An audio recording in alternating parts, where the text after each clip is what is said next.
Olá, que bom, estamos de volta para meditarmos na Palavra de Deus e hoje eu quero trazer uma mensagem para o nosso coração, para que a gente medite nos valores, nos princípios espirituais que ela tem.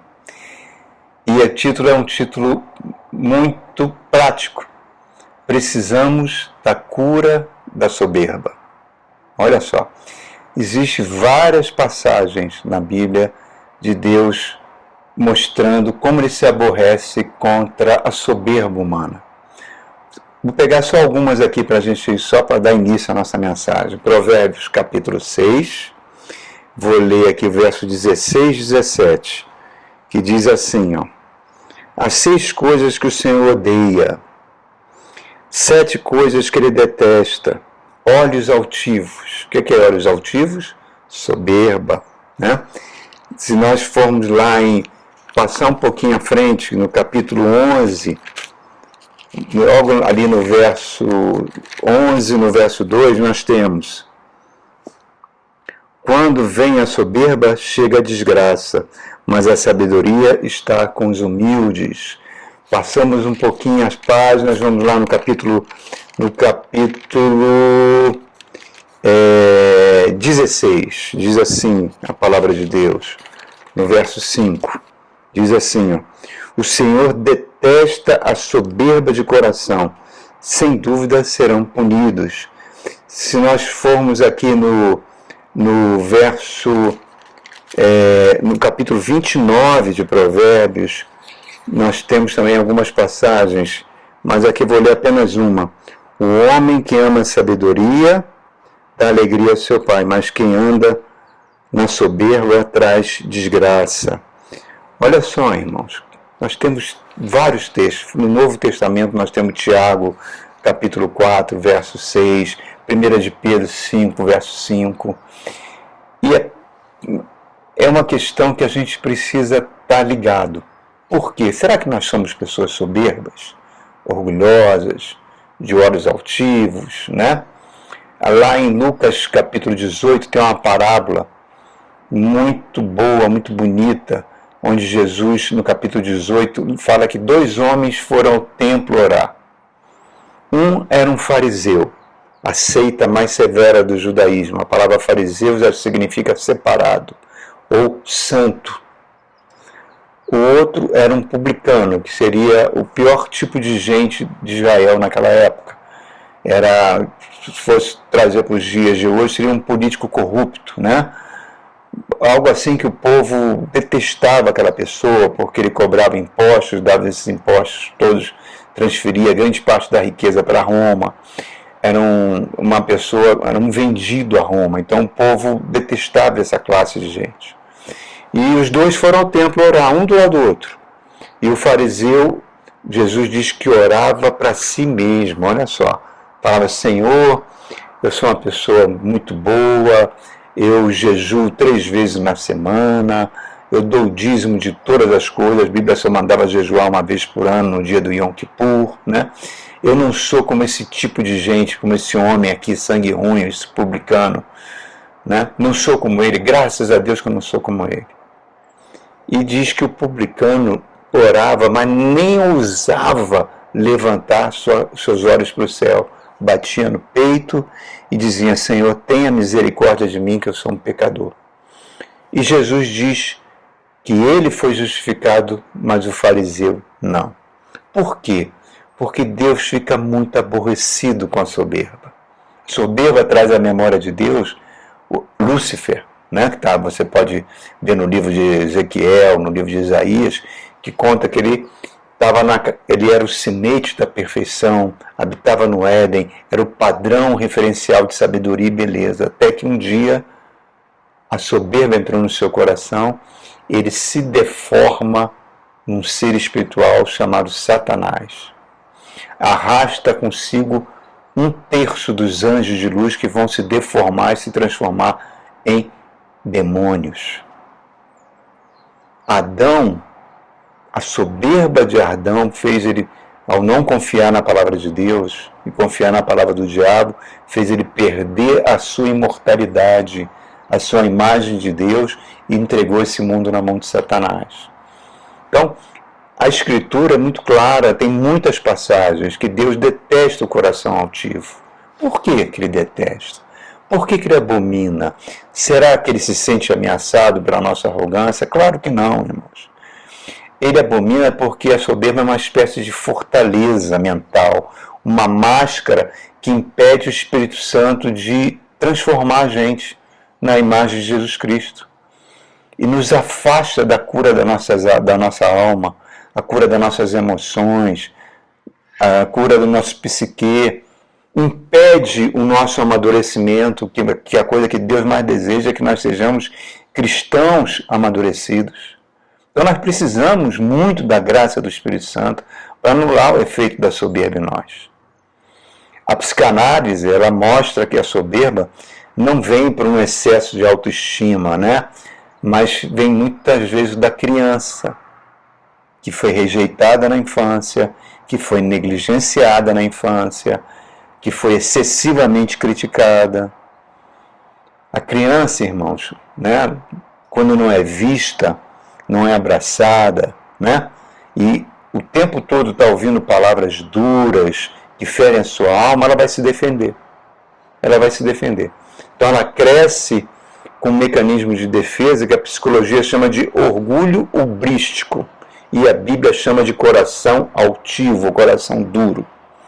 Por detrás de um peito estufado para a soberba, há uma alma ferida, irmãos, que sussurra. Será que eu tenho algum valor? Será que eu valho alguma coisa? Então a soberba não é um excesso de amor próprio, né? E sim uma falta de identidade segura de quem nós somos em Deus. Todos nós temos muita necessidade de afeto. A criança precisa do afeto para a sua sobrevivência. Para a sua sobrevivência. Ela precisa sentir que é amada, que ela é escolhida, que ela é protegida no seu lar pelos seus pais, que ela é priorizada. Isso supera tudo, irmãos. Tudo que a criança precisa. Quando ela não tem isso, ela vai trocando. A criança digamos assim, é uma personalidade extremamente autêntica, né? Ela fala o que pensa. Mas ela vai perdendo essa autenticidade por uma necessidade de afeto. Então ela começa a se adaptar. Eu vou ficar quietinha, senão a mamãe fica nervosa e vai gritar comigo. Todo mundo na minha família me acha gordinho, eu vou perder peso para quem sabe eles gostem mais de mim, né? Eu vou mentir porque senão o papai vai bater na minha irmãzinha. Eu vou esconder da minha mãe que eu vi o papai com uma namorada na rua. Então, reparem, ela vai se ajustando, muitas vezes pelo medo de apanhar, ou medo de ser abandonada, ou ser rejeitada. Ela vai se tornando, eu me torno naquela pessoa que você quer que eu seja, para que você me dê carinho, para que você me dê amor. E, em suma, ela cresce, vai crescendo e se deforma, como a grande maioria dos seres humanos, deformado nessa personalidade. O passado é a chave, irmãos, para a gente entender quem nós somos. O nosso futuro está na mão de Deus e o nosso presente, se você entregou a vida a Jesus, tem tudo para que esse futuro seja maravilhoso. Quando a gente não é bem resolvido, a gente usa a máscara da soberba como autodefesa. Olha, eu posso vir aqui sem querer com uma gilete e cortar a ponta do meu dedo, né? Vai formar uma ferida, vai sangrar. Imediatamente os anticorpos do meu corpo vão entrar em ação para evitar que aquela ferida infeccione. Aí forma uma casquinha, né? Depois de um certo tempo, ela não infeccionou, vai formar uma casquinha, que depois você tira e não fica marca nenhuma. Só que as feridas da alma, formadas pelas experiências dolorosas do nosso passado, não tem casquinha, irmãos. Elas ficam em carne viva e elas começam a dirigir o nosso psique, a nossa alma, a nossa vontade. E colocam muitas vezes a máscara da soberba. E quando a gente se torna soberba, é inevitável A gente vai sempre ferir o outro. Por que os casamentos acabam? Por que relacionamentos que começaram com tanto amor, carinho, hoje já um não suporta o ar que o outro respira? É a soberba, meu irmão, que corrói como ferrugem. Aí você começa a ouvir frases, né? Frases que machucam, frases que duram. Sou eu que sustento a casa, sou eu que cuido do lar e dos filhos. Enfim, são várias situações que é um entulho que vai destruindo a alma. Se a gente permitir que a nossa vida seja guiada para a soberba, gradualmente a gente vai caindo num engano com consequências super dolorosas, irmãos. Vamos bloquear as promessas de Deus para nós. Levar um tipo de vida que desagrada a Deus. Deus detesta isso, essa soberba defensiva, que faz nós termos o olhar do fariseu, que olha para o outro, julga o outro, condena o outro, se acha superior ao outro, um coração que se fecha, uma voz que diz que não precisa de ninguém, nem mesmo de Deus. E isso começou lá atrás, irmão, muitas vezes nas feridas que recebemos na nossa infância, lá no nosso sistema familiar. Teve um seminário de cura interior, com médicos, com pastores, e um palestrante estava num dos dias desse seminário, o auditório muito cheio, ele fez uma pergunta, né, para as pessoas daquele seminário. Você não se acha merecedor? Por que você não se acha merecedor? E fez um silêncio. Ninguém respondeu a pergunta dele. Ele insistiu de novo. Por que você não acha merecedor? De repente levantou uma mãozinha lá atrás. Alguém levantou a mão. Eu não me acho merecedor porque eu não sou magra. Aí levanta uma segunda mão. Não me acho merecedor porque eu sou uma pessoa rude, grosseira. A terceira mão levanta. Eu sou burro. Não consigo aprender as coisas direito. Outros já sempre disseram que eu sou uma pessoa preguiçosa. Aí começa a levantar uma mão atrás da outra, falando, eu continuo solteira, a minha família é um caos, meu casamento é uma tragédia, não consigo fazer nada direito, sou uma pessoa orgulhosa, uma mão atrás da outra, as pessoas falando, declarando, eu não me abro para ninguém, eu sou sensível demais, eu sou divorciado, enfim, irmãos. Daqui a pouco ficou aquelas mãos quase na totalidade daquela assembleia dentro do auditório levantada, começou um choro compulsivo, e mostrando como nós precisamos de cura e de paz. Nesse auditório, depois, as pessoas viram que são farinhas do mesmo saco, nós somos farinhas do mesmo saco, irmãos, somos iguais, seres humanos caídos. Somos o que somos pela graça de Deus, né? Então, reparem, irmãos, muitas vezes essa máscara de baixa autoestima são verdadeiras fortalezas que a gente tem na nossa mente para esconder feridas da adolescência, da infância, que teimam em dirigir o nosso viver. Carl Jung fala uma frase que eu vou repetir sempre que eu puder. Genial. Ele fala, quando a gente desconhece o nosso inconsciente, a gente começa a achar que tudo que acontece conosco é obra do destino. Mas não é, irmãos. O que acontece conosco, as ações que nós tomamos, o que nós fazemos, é muitas vezes fruto daquilo que aconteceu conosco, que está vivo lá dentro, né? Vivo, que teima em dirigir o nosso viver.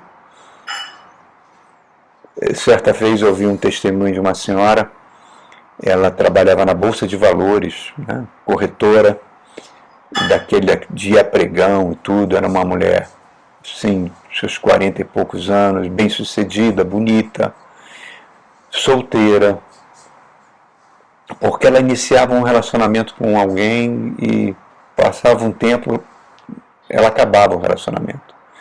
Às vezes nem sem saber por quê.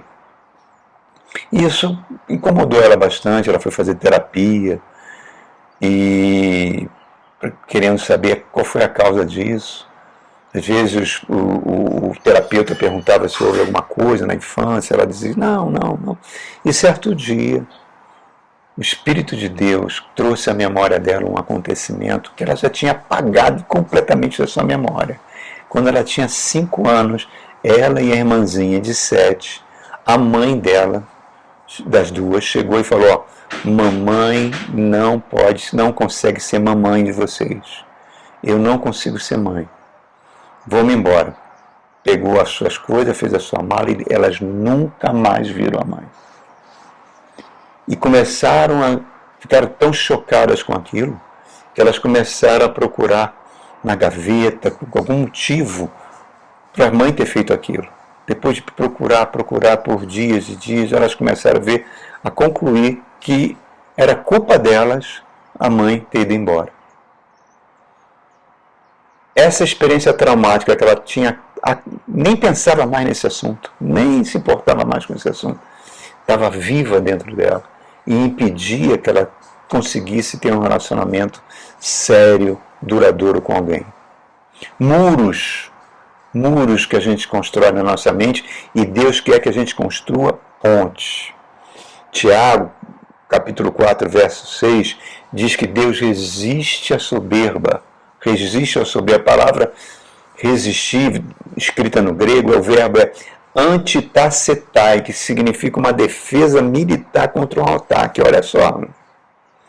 Não é que Deus se opõe a nós, Deus vai pegar um porrete para bater na gente. Não. Ele quer que a gente se liberte dessa fortaleza mental, desse egocentrismo doentio que paralisa a obra do Espírito Santo em nós. Quantas famílias destruídas, quantos adultérios em lares cristãos, quantos ministérios tão abençoados que hoje perderam completamente a utilidade para Deus, se tornaram inúteis. Provérbios 16, 8 diz que a soberba traz ruína, a altivez de espírito traz a queda. Porque é inevitável, irmão, nós desenvolvermos um olhar de fariseu, um olhar crítico, cego para a qualidade dos outros, que só vê defeito, treva nos outros. Isso faz a pessoa se tornar inútil para Deus. Jesus falou: se seus olhos são bons, com a luz em todo o teu ser, mas se seus olhos são trevas, que grandes trevas serão. Por quê? Porque isso gera inveja, gera grosseria, gera narcisismo, gera tudo de ruim que a personalidade tem. O soberbo, ele ama o seu sucesso. Seu sucesso é o seu ídolo, ele adora, ama, ele se cerca muitas vezes de pessoas bajuladoras, porque o elogio para ele é uma coisa lógica, né? E ele se alimenta dessa doença fatal que é um laço do diabo. Provérbio 27 diz que assim como o crisol e o fogo provam a prata e o ouro, o homem é provado pelos louvores que recebe. É um laço diabólico.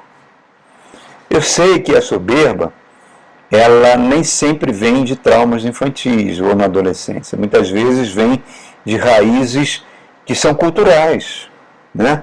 O endurecimento voluntário pelo pecado, ou acontecimento que leva a pessoa. Mas a Bíblia e a psicologia convergem num ponto. A soberba é uma atitude defensiva, maligna, que esconde feridas que, se não forem tratadas, vão trazer destruição. Provérbio 11, 2 diz que a soberba traz desonra, mas a humildade e sabedoria. Irmãos, ao caso de Saul e Davi, né? Davi, depois que mata Golias, vira escudeiro de Saul, vira um capitão dele, né? E iam para a guerra os dois. E Davi foi muito bem sucedido nessas guerras, ao ponto que o povo de Jerusalém, principalmente as mulheres, iam para a rua cantar uma musiquinha. Saul matou 1000, Davi matou 10.000. Saul fica com ódio disso, diz que o Espírito do Senhor sai dele e um demônio entra e ele não nota. A pessoa endemoniada não fica babando, botando a mão para trás, irmão. Já falei isso em algumas mensagens. Ela age naturalmente. Mas ele fica com tanto ódio de Davi. Tem um momento que Davi está tocando uma harpa, ele pega a lança e atira na direção de Davi. Davi só se desvia, ela crava na parede. Tenta imaginar a força desse homem para cravar uma lança na parede. soberba, inveja. Um exemplo aqui agora recente, aquela coisa horrorosa que o presidente Trump falou sobre o Papa. Que coisa triste, irmãos. E o Papa falou, eu não tenho medo de você. A minha missão é pregar o Evangelho. E o Evangelho diz, bem-aventurados os pacificadores que serão chamados filhos de Deus, não homens que promovem guerra e matança e se dizem cristãos. A soberba, irmão, levava até os discípulos de Jesus brigar entre si para ver quem era maior, né? E Jesus falou, o maior no meu reino é exatamente aquele que serve. Ele fala sobre João Batista. João Batista, dentre os nascidos de mulher, não houve ninguém como João Batista. E lá em João, nós vemos uma passagem que os discípulos de João Batista chegam para ele, João Batista, aquele que você batizou, está todo mundo correndo para ele, inclusive os seus discípulos, todos estão indo para ele, João. É como se faz alguma coisa. O que João fala? Convém que ele cresça e que eu diminua. Por isso que Jesus falou, dentre os nascidos de mulher, não houve ninguém igual a João Batista. Então, estão vendo, irmão, como é que é sério esse negócio de soberba? Agora o Espírito Santo aplica remédios para curar a nossa soberba, principalmente 2, sofrimento e humilhação. Porque quando a gente está sofrendo, a gente fica com o coração mais quebrantado, fazer uma autoanálise, confessamos os nossos pecados no nosso quarto, se humilhamos diante da presença de Deus, e Deus, com seu amor infinito, aplica a paz de Cristo em nós, que é o melhor dos remédios. A conversão traz paz, meu. Quando você se converte, você tem aquela sensação de paz. Depois a gente pode até perder por causa das nossas atitudes. Por isso que o Romanos 12 fala, não se conforme com esse mundo, mas transforme a sua mente, para que você possa experimentar qual seja a boa, perfeita, agradável vontade de Deus. Porque o perdão de Deus é fonte inesgotável de paz interior. É o dom mais palpável da salvação. O Espírito Santo quer atuar na nossa mente.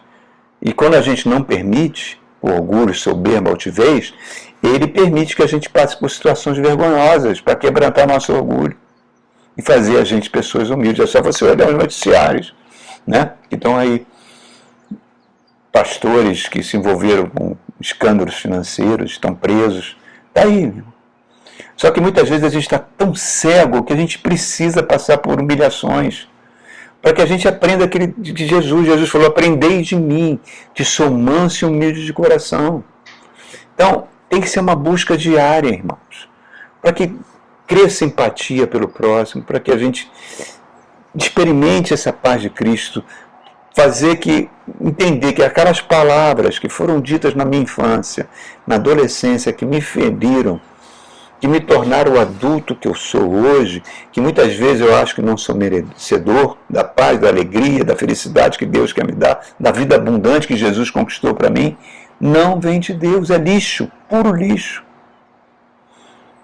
Aquele modelo que está em Filipenses, falando sobre Jesus, mesmo sendo Deus, não julgou com usurpação ser igual a Deus, antes a si mesmo se humilhou, sendo reconhecido em figura humana,